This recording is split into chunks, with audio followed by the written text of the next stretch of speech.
Happy New Year, my beautiful starlings! Normally, I put out an animation meme on January 1st, but this year, I'm feeling like doing something different. And since it's been ages since my last Q&A, I figure it's time for me to do a more up-to-date one, especially considering my last one has some answers that have changed. So, let's greet the new year with your questions and my answers.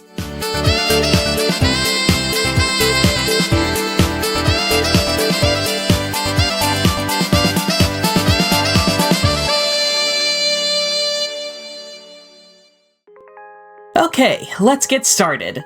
Hazy7749 asks, aside from FNAF or Homestuck, do you have any other fandoms you like, or less-known fandoms you're a part of? A very good question. Believe it or not, there are a couple of fandoms I hold very dear to my heart that I seem to seldom post about. The first is The Legend of Zelda, which I've been into practically all my life, thanks to being a young child when Ocarina of Time came out. I prefer the less toon-style games like, again, Ocarina, Majora's Mask, Twilight Princess, Breath of the Wild, and Tears of the Kingdom, with Breath of the Wild being my #1 favorite, followed by Twilight Princess in second and Majora in third. And the second fandom is for a game franchise that has only 2 main entries, that being Nights. The only 2 main games that are out for this so far are Into Dreams and Journey of Dreams, and the only one that I've had a proper full playthrough of is Journey of Dreams. It has not had a new entry since that game, and that came out for the Wii in 2007. Every day I pray to the Sega and Nintendo gods for a new Nights entry, and every time I met with them putting out a shitty Sonic game with rushed development. I don't exactly think any video game execs are watching this, but if by some miracle they are, please let me see my flying purple jester in a mainline game again. Next, Pink Hoodie Channel 1757 asks, what's the first fandom you joined? Also, what's your favorite food and drink? Well, even though I've been into Zelda all my life, back when I was that young, fandom didn't exist the way we know it just yet. So the first true fandom I ever really got into that got me doing cosplay, engaging with others, going to panels, etc. was Homestuck. Some of you may be cringing at that fact, considering all the shenanigans like the infamous Sharpie bath, and Spin the Fago, and the unsealed gray makeup, but I will always stand by that my experience of the Homestuck fandom was nothing short of incredible. And, as if you couldn't tell by looking at my channel, I will always be grateful for the webcomic and my experiences with the fandom, especially the friends I've made as a result of the fandom. Also, my favorite food is donuts, specifically topped with maple glaze and bacon bits, and my favorite drink is a tie between milk, lemonade, and berry blend V8 juice. I'm not one much for carbonated drinks, I'm afraid.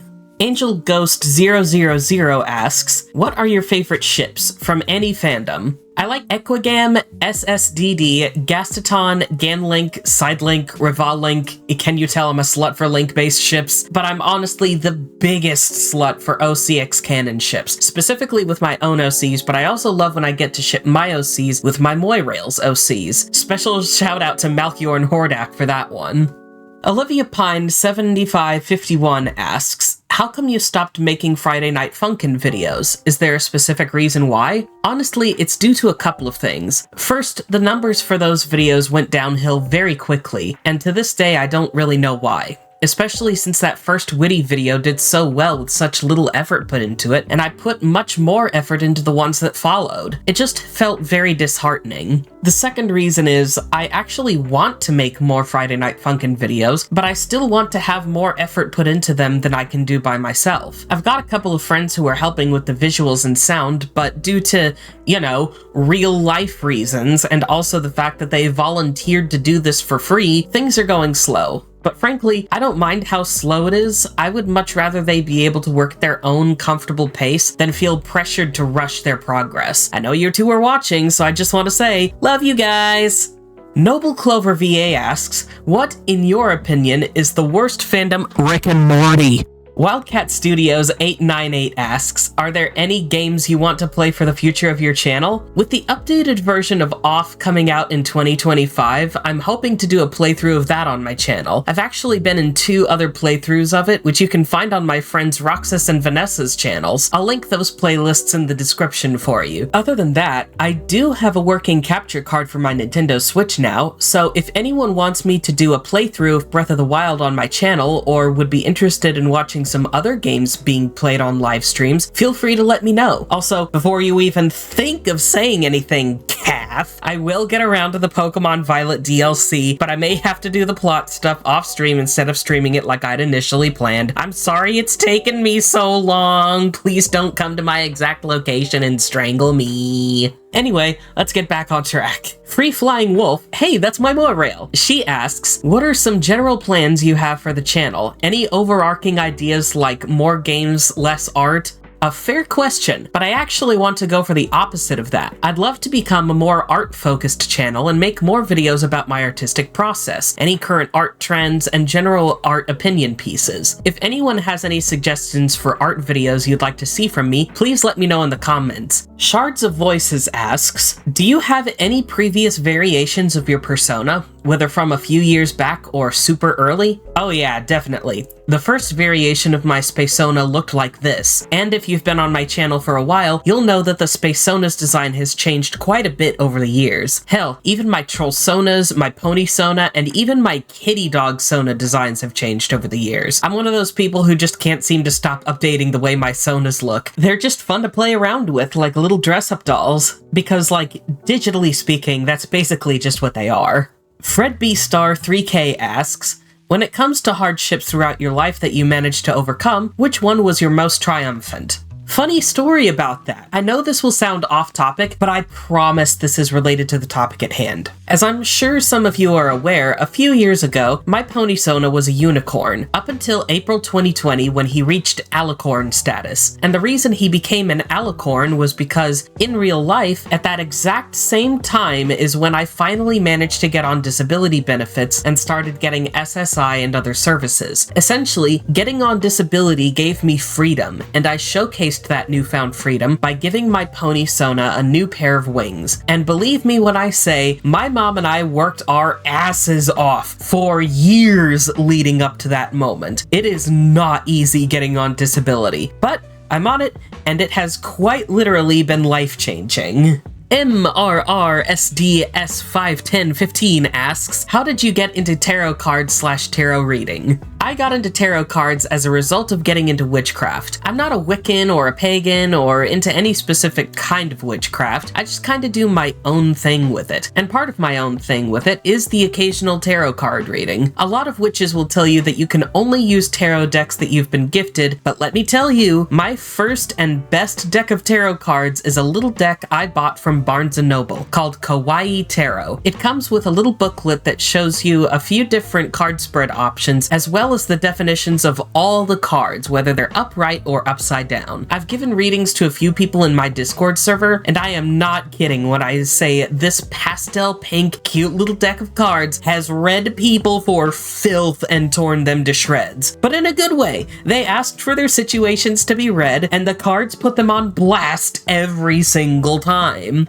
You know, if anyone watching this video is interested in a tarot reading, I still do them sometimes in my Discord server. It wouldn't be a bad idea to join, just saying. And hey, speaking of my Discord server, there's a few questions from there I'd like to answer here too. Mango asks, what's the story behind your username? How did you end up on MarkMaker36? Easy. My name is Mark, I'm a maker of marks, and I want to make my mark. Also, the 36 part was never actually intended to be 36. Back when I was Shadow Fan 36, I chose 36 for my number as a reference to, of all things, Schoolhouse Rock and their 3 multiplication video. As you can imagine, I was a child when I was Shadow Fan 36, and despite me leaving the Shadow Fan part behind, the 36 just stuck around, and, well, 36 technically rolls off the tongue better, but I still like to think of it as 36 or just omit the numbers entirely. Speaking of Sonic usernames, Tails Pumpkin asks, how long have you been doing art? Frankly, ever since I could pick up a crayon. My earliest fan art I've ever been able to find is of the show Roly Poly Oly and dates back to the early 2000s if my memory serves right. But I've been doing digital art with a tablet since around 2013 when a friend loaned me their tablet back in my junior year of high school, and I got my own shortly thereafter. From there, the rest is history. Doopid asks, what's your favorite artwork you've done this year? Do videos count? I'm gonna say videos count. My answer is the Spectre music video I did for Gasterix Metaton. I poured a lot of time and passion into it, and I'm really happy with how it came out. If you haven't watched it yet, or even if you have, please give it another watch. It's not getting as many views as I hoped it would, and I'd love for it to get some more recognition. Hell, if any of you are in any Undertale fan spaces and could share it there, that would mean a lot to me. Soul asks, are there any games that really caught your eye this year? Any games that would be your top pick for the year? Definitely mouthwashing. For a game that's so short, with such simple gameplay, it created such a vivid and compelling story, and of course, very well crafted and memorable characters. I did a livestream playthrough of it a short time ago, feel free to check that out. I've also got trigger warnings for the game present in the description, so please check that before you give the video a proper watch, as mouthwashing is a pretty trigger-heavy game. Pico asks, who or what's been your biggest inspiration? What artists inspire you the most? Good question. Honestly, I'd been hoping to get this one, since the last time I was asked this question, some of the answers I gave have since become unfavorable. But I also just fell away from being a fan of some of them, no problematic behavior involved. Tastes change, you know? Anyway, Kitty Dog, Jaden Animations, Wolfertinger666, Duchess Celestia, Tan Black, and Osmodai are some of my biggest inspirations right now, just to name a few. And with that, we're done. Thank you all so much for asking all these questions. But before you click away, though, there's just one important update I need to tell you about. Come January 14th, I'm going to be going in for top surgery. This is going to be a major surgery that's going to take me a long time to recover from. And honestly, if you want to donate or anything, that's fine, but it's not really my main concern. What I would love, more than anything while I'm recovering, is for y'all to share my art and videos. I'd love to get some more views and comments and all that sort of stuff while I'm recovering, and in order to help out with that, I've made a playlist of my favorite underrated videos on my channel, and you'll be able to find that in the description. As for my art pieces, like what's on DeviantArt, feel free to repost those with credit wherever you like. Tell people about Troceiths, show the world how I drop ponies, whatever you want to do. Whatever you do right now, I would love nothing more than some extra exposure in the realm of digital art. I'd love to get some new fans and some new faces in my Discord server. I know it's a lot to ask, but I hope y'all don't mind helping me out with this. Anyway, that's all for now, starlings. If you liked what you saw, feel free to leave a thumbs up and leave a comment down below. If you enjoy my content, please be sure to subscribe and click the bell to be notified about all future uploads and live streams. Want to know where else you can find me? Check my link tree in the description. It'll take you everywhere you can find me, including my Discord server. Shout out to my current stellar supporters: Soul is Weird, Totally Not Veldagun, Lynx Cat, The Tense Troceith, Sierra W, MR's Awesomeness, and Imagineverse Studios. Thanks again so much for watching. This has been fun, but now it's time for this Starboy to blast off. I'll see you all in my next video, whenever it may be. Peace out, starlings!